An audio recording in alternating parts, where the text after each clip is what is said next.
hopefully everybody can hear and see and all that.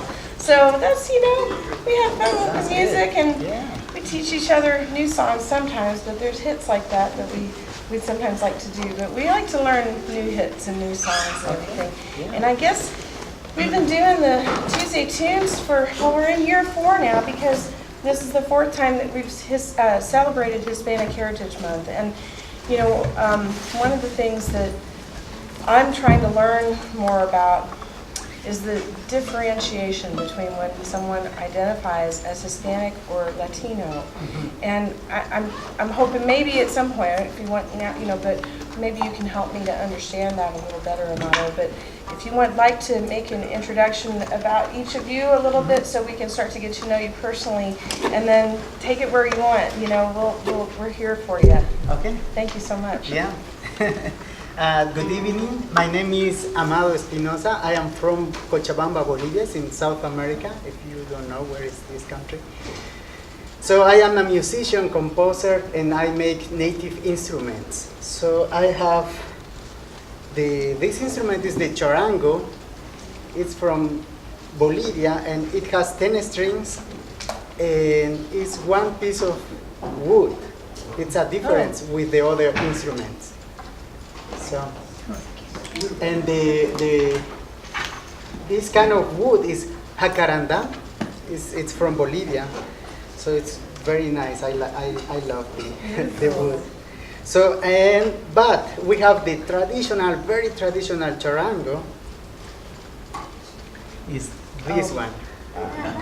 But this instrument, maybe Karen explain. It has part of the animal, is armadillo, the back part.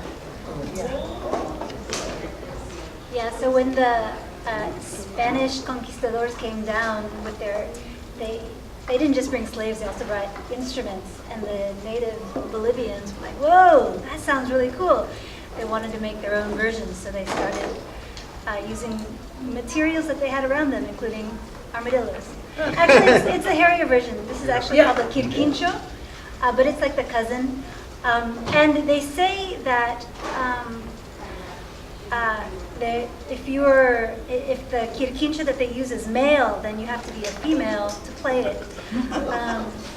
And the same if it's a female, then it sounds better with the man who's playing it. Unless they're on the spectrum, then I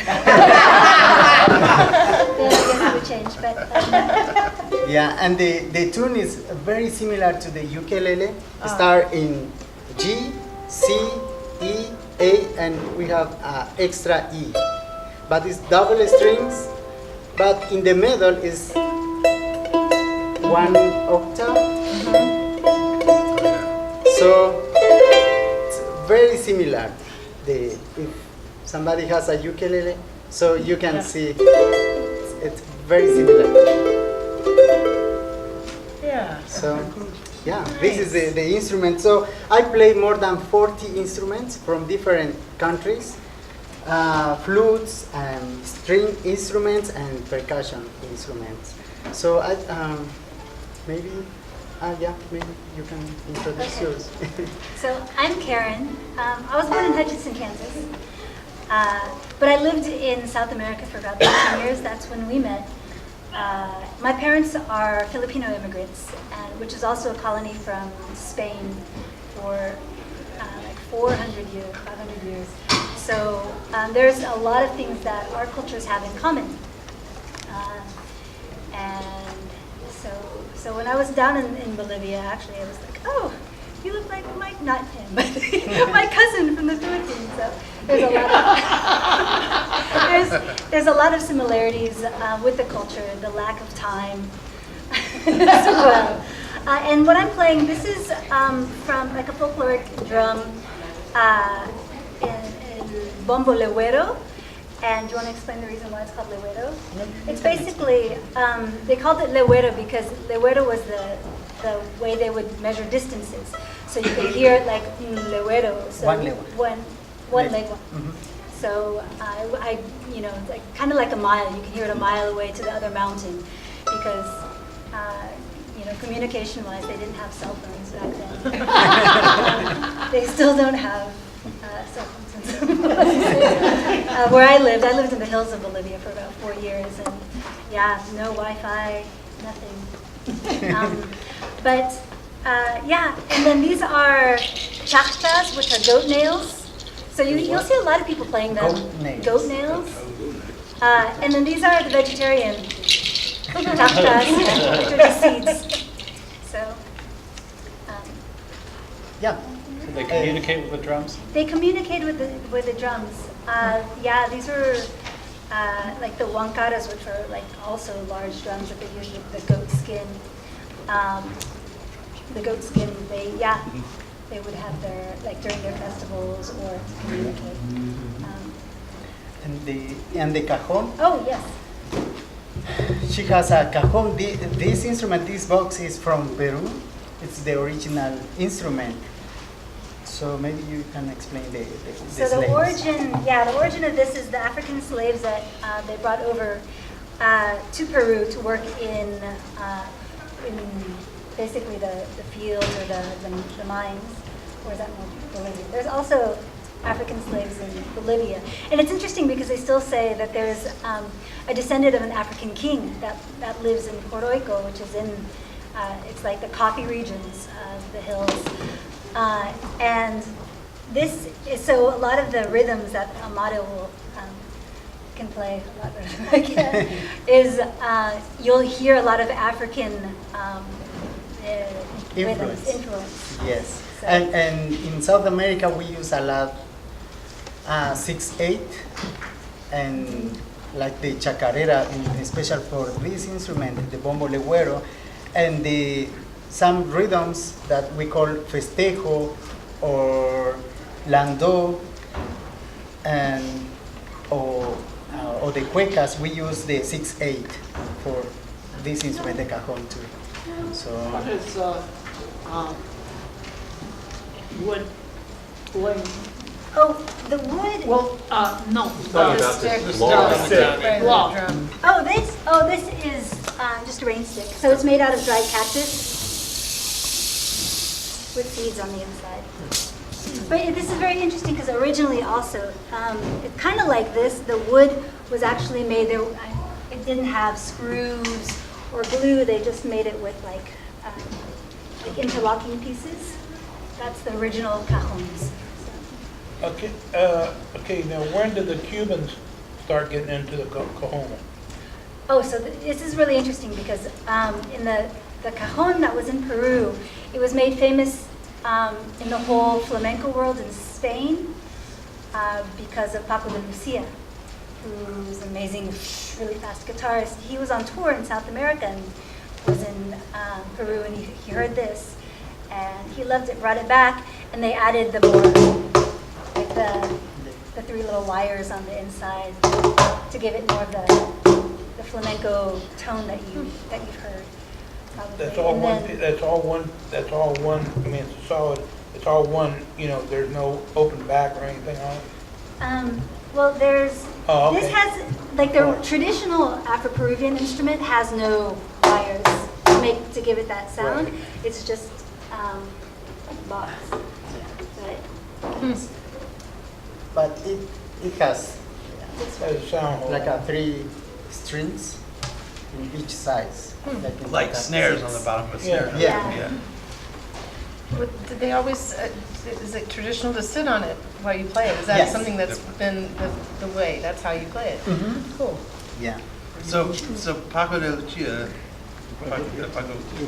took that, discovered it in Peru And then and integrated it into flamenco back in Spain, and then it made its way Yeah. out through the world. So that's really cool.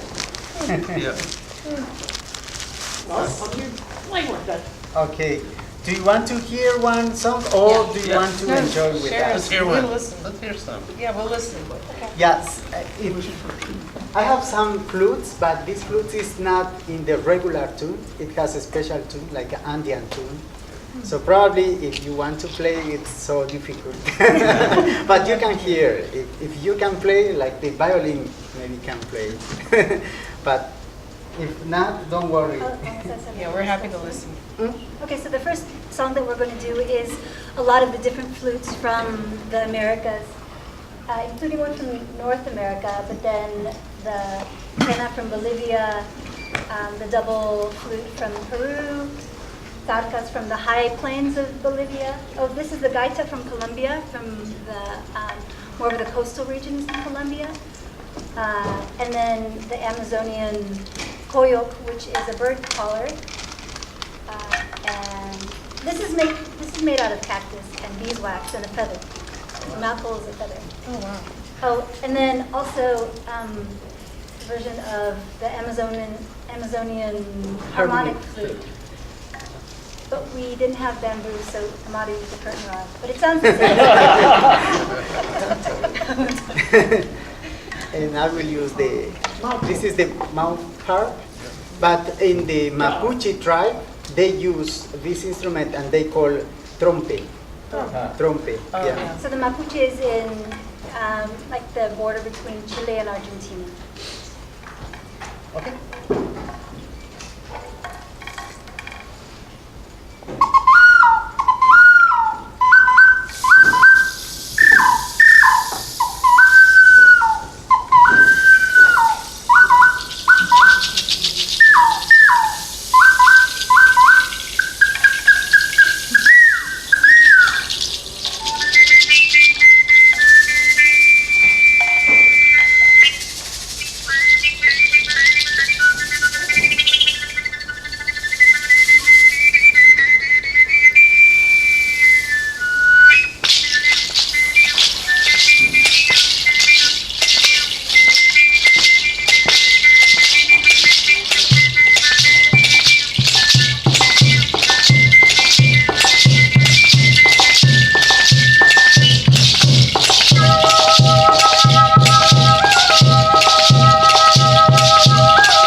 sometimes use a mouth bow also?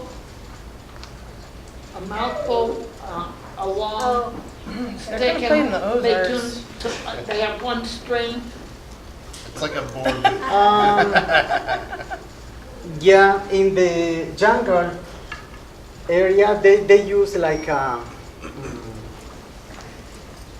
they have two-string violins. no, Is that not? no, they use, ¿cómo se dice algo? Bow, Uh-huh, but is the same for the... Like a bent piece of wood uh-huh. and About a yardstick. They use a bow, but they put in their teeth. yeah, Yeah, yeah. Yeah, That's and they actually- play. that And they is, play yeah. that, yep. That's done in the Ozarks too. Not very often anymore, Yeah, but it's very interesting because you can see the same instrument in different places. Yeah. So in China, they play this instrument, the quena, but it's a little bit longer, and I forget the name, but it looks like the same. But in South America, it's very antique, this instrument, very old, because the Inca, before the Inca, the Tiahuanacotas it's a civilization, old civilization, before the Incas, and they have this instrument. So, but it's in different materials, in ceramic, and they have what is rock? Uh-huh, oh, yeah, rock. It's hard to carve. Yes. But if you've seen their architecture, where they use, it's like the rocks are perfectly lined up and they don't use mortar in around about Machu Picchu, Cusco area. They've done quite a bit with their carving capability. So I have the tarcas. This instrument is from the Aymara region. And tarca means yeah, you can say. Tarka means the voice of a boy who's going through puberty. So that's the name of this group. You'll see why. Yeah, it's because the sound is high and low. Yeah, it's like a.